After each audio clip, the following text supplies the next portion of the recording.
Chào các bạn quay lại với kênh Hùng Anh DIY. Hôm nay mình xin giới thiệu với các bạn cách sử dụng một cái biến trở 360 độ thôi các bạn. Thì cái này bản chất nó là không phải là biến trở mà nó là một cái encoder rotary, tiếng Anh nó gọi là rotary encoder. Thì nó giống như cái encoder bình thường này, các bạn thấy không? Cái encoder bình thường thì nó là một cái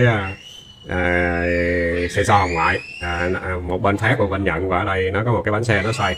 Thì khi mà cái ánh sáng khi một cái rãnh nó tới một cái rãnh thì bên này bên phát nó phát và nhận nó liên kết được với nhau thì nó phát ra một cái xung. Ở trong đây nó cũng vậy các bạn, y chang vậy luôn. Nó cũng có cái đĩa giống vậy nhưng mà nó rất là nhỏ, nhưng mà nó có hai đĩa trong đó, thì do đó người ta gọi là nó có hai kênh A và kênh B. Thì cái do hai cái đĩa đó nó có khoét cái lỗ là lệch nhau, thì khi mà mình dặn á thì cái xung kích mà quay về output của kênh A và kênh B nó có hai kênh đó, clock và DT, thì thật ra nó gọi là kênh A và kênh B ha. Thì hai cái đó là hai cái xung nó trả về. Ví dụ anh quay thuận thì cái pha A nó sẽ on trước cái pha B, và quay ngược lại thì pha B on trước pha A, kiểu vậy. Thì mình sẽ biết được là mình dặn thuận hay dặn ngược các bạn. Và trên đây các bạn thấy là nó có nguồn cấp nè, nguồn ground và trừ ha, nguồn trừ 5V và cộng 5V, ví dụ vậy đi. Rồi cái chân này chân shift thì nó có một cái nút nhấn đó, nó chẳng qua cái nút nhấn rất là bình thường khi mà các bạn nhấn nó xuống đó. Thì cái này cái ứng dụng rất là nhiều nha các bạn. Để mình thí dụ ở trên một cái màn hình điều khiển thì như cái lần trước mình hướng dẫn các bạn làm một cái menu á, thì mình cần ba cái nút nhấn, một cái nút là set, hai cái nút hai bên đó là để tăng và giảm. Thì cái này chỉ cần một mình nó là thì các bạn nhấn set nè, rồi các bạn tăng và giảm giá trị. Nhưng mà thật ra về cái phần kết nối á, thì nó vẫn cần ba cái đầu vào input nha các bạn, chân pha A, pha B và nút nhấn, và hai nút chân nguồn thì mình không nói tới đâu ha. Thì bây giờ mình lên máy tính và mình hướng dẫn các bạn cái cách code.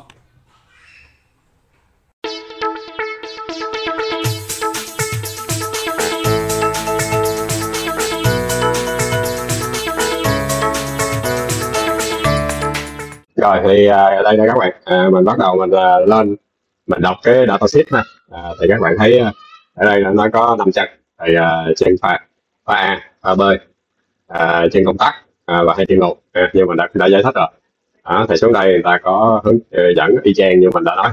Thì nó có hai cái rãnh, thì khi mà nó xoay đó thì cái ánh sáng của cái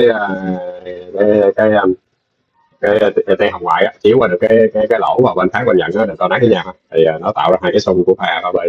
Thì nếu mà nhận thuận đó thì pha A nó sẽ lên một trước và pha B sẽ lên một sau, và nếu mà nhận ngược lại thì các bạn coi từ bên đây, pha B lên một trước và pha A lên một sau. Thì nhờ cái đó mà mình biết được là mình dặn trái bằng phải các bạn. Vậy đó. Thì bắt đầu mình vô cái phần code.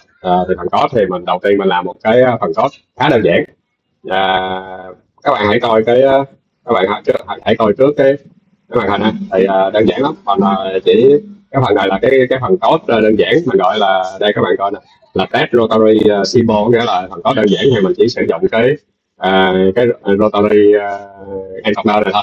Thì mình nói dây này các bạn thấy không, mình nói pha A là cái chân clock chân số IO số 4, và cái chân pha B đó là chân DT đó là chân số 3, hai chân thôi. Rồi xong rồi mình đặt một cái biến gọi là hiện tại và một cái biến gọi là hiện tại và cái biến bắt đầu. Rồi sau đó mình set cái target bằng 2 thì cái target này rồi. Thì bắt đầu đó là chỗ này các bạn có thể để ý là cái phần mà setup thì mình mở cái bọt 9.6 và bọt kế tiếp thôi. Sau đó mình định nghĩa hai cái chân pha A và là input á. Rồi mình digital cái beginning á, rồi mình đọc cái giá trị ở pha A vậy thôi, đọc cái giá trị digital read ở pha A. Rồi sau đó các bạn để ý này, thì ở đây mình đọc cái giá trị hiện tại, thì mình đọc cũng là cái giá trị ở pha A luôn, hai cái này đều giống nhau. Khởi đầu á thì beginning với lại present đó thì giống nhau. Tại khi mà các bạn mà dặn thì cái nó tạo ra cái xung, thì cái này sẽ thay đổi, mà nếu mà nó có thay đổi thì nó sẽ bắt đầu làm cái chuyện mà nó đếm lên đếm xuống này các bạn. Ở đây thì khi mà cái present là ví dụ như bắt đầu tiền vô á, là cái present này á, cái present ví dụ như đang bằng không đi, mà có ai xoay thì nhảy lên 1. Khi mà nó có cái chuyện mà thay đổi đó thì bắt đầu á là nếu mà pha là nó đọc digital ở pha B là cái chân pha B đó, nếu mà hai cái này khác nhau, có nghĩa là nó lên 1 sau rồi các bạn, thì khi mà nó khác nhau á, thì nó được cộng lên, có nghĩa là mình quay thuận Thì sau đó mình delay 200 để cho nó cái xung nó không có bị nhảy lông xộn các bạn ha. Là sau đó nếu mà quay ngược lại á, thì mình chân nó vậy thôi các bạn ha. Bây giờ mình sẽ nạp chương trình xuống đây các bạn, để mình cắm cho mình cắm. Rồi sau đó phía dưới này á, phía dưới này là mình in cái target này đây, có nghĩa là cái giá trị target này nè. Mình đếm được nó lúc đầu tiên mình đặt nó là 2 các bạn ha. Mình cắm cho các bạn coi cái camera ha. Mình đào nó xuống đây, đào nó xuống. Dạ. Giờ mình mở cái stereo monitor là các bạn để ý đây ha. Đó, bây giờ mình xoay cái biến trở này. Rồi các bạn thấy nó đang là 2, mình xoay thuận nè, xoay một cái lên 4, xoay nhẹ lại lên 5, 6, 7. Giờ mình quay ngược lại nè. Đó, nó giảm rồi các bạn, giảm, nó giảm về không trời luôn nha các bạn. Đây, nó giảm về trời luôn. Đó. Rồi các bạn thấy không? Đây là một cái đơn giản để mình dùng cái rotary encoder. Rồi qua một cái có thứ hai, có thứ hai thì là mình mở đó nè. Có thứ chương trình thứ hai thì cái chương trình thứ hai các bạn để ý giúp mình đó là mình có đấu một cái động cơ step motor vậy đây. Thì các bạn nào mà chưa có coi hiểu cái step motor như thế nào và cái bộ điều khiển là như thế nào thì các bạn coi lại cái video này giùm mình ha. Thì nó là trong cái phần mà mình hướng dẫn làm cái máy hàng xe pin tự động đó. Thì mình hướng dẫn rất là kỹ về cái động cơ step motor và cái bộ điều khiển driver cho step motor.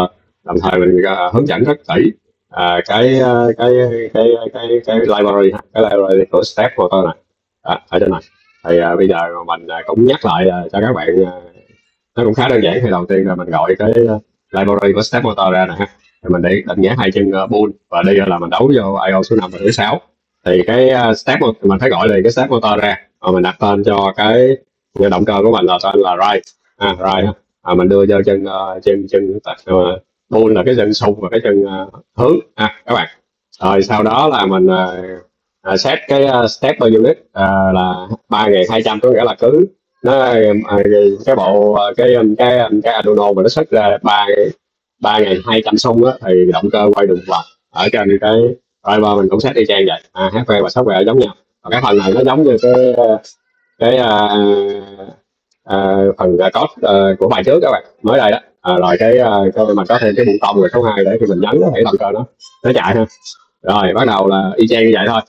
Ở đây á là cái phần mà setup á, các bạn để ý là này mình cũng mở cái cổng nối tiếp để mình lên ra nè. Rồi mình định nghĩa những cái chân ra là input output vậy. Thì cái chân bull và chân đi này là input là output ha, và cái chân button là dĩ nhiên nó là input. Thì các bạn coi lại cái phần video làm cái hàng xe tự động giúp mình ha, để các bạn nắm được cái điều khiển cái động cơ step rồi như thế nào. Rất là đơn giản các bạn và rất hay nha. Rồi cái phần beginning này cũng y chang như nãy mình không giải thích thêm ha. Thì cái phần mà điều khiển step motor đầu tiên các bạn phải cho nó biết một xung thì đi được bao nhiêu unit. Cái này có nghĩa là vậy thôi, mình cũng giải thích rất là rõ rồi. Thì cái trong trường hợp này thì mình đã set up cho nó đây là 3200 này các bạn thấy không? Rồi cái tốc độ các bạn cho nó biết tốc độ, ví dụ tốc độ 5, tốc độ 10. 5 này là 5 vòng trên 1 giây nha các bạn. Đó. Rồi bắt đầu là cái driver direction, có nghĩa là cái động cơ mình cho đầu tiên là nó có quay là quay hướng thuận hay hướng nghịch. Nếu các bạn muốn quay ngược lại thì các bạn để chỗ này 2 nha. Rồi sau đó là mình cho nó chạy đây. Thì đầu tiên là cái mình có một cái biến là button started, có nghĩa là cái trạng thái của cái nút button được nhấn hay không. Thì khi mà nó nhấn thì cái button này nó được thay đổi nữa. Thì khi mà cái button này nó về không thì bắt đầu mình cho cái động cơ nó chạy ở cái target là chạy ở bao nhiêu cái xong. Có nghĩa là sao, mình viết cho đây có nghĩa là nó thí dụ như bạn set là số 5 đi, có nghĩa là nó sẽ chạy 5 lần cái số này, nó sẽ tạo ra 5 nhân cho cái số xung này, nó phát ra là nhiều đó xung vậy thôi. Thì nó sẽ chạy, thì trong trường hợp này nó sẽ chạy, thí dụ mình set 5 là nó sẽ chạy 5 lần vậy thôi các bạn ha. Rồi ở đây mình nhờ cái biến trở này, cái rotary encoder này là mình sẽ set được cái target này là phải chạy bao nhiêu vòng đó. Thì cái này giống như các bạn trước, thì các bạn để ý cho mình ha. Bây giờ mình nạp chương trình xuống đây, nạp chương trình xuống bạn coi ha. Nạp chương trình xuống. Nó đang nạp chương trình xuống, mình cắm điện cho cái động cơ của mình. Động cơ mình nó xài nguồn 24V. Rồi mình cắm nguồn cho cái động cơ. Thì các bạn để ý nha.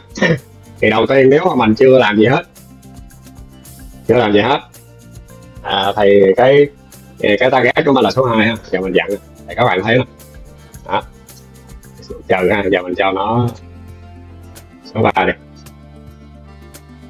Mình xoay rất là nhanh. Số 6. Rồi bây giờ mình coi nữa không ha. Bây giờ mình bấm on một cái thì cái động cơ này nó sẽ quay 6 vòng. Rồi nó quay ngược lại các bạn ha.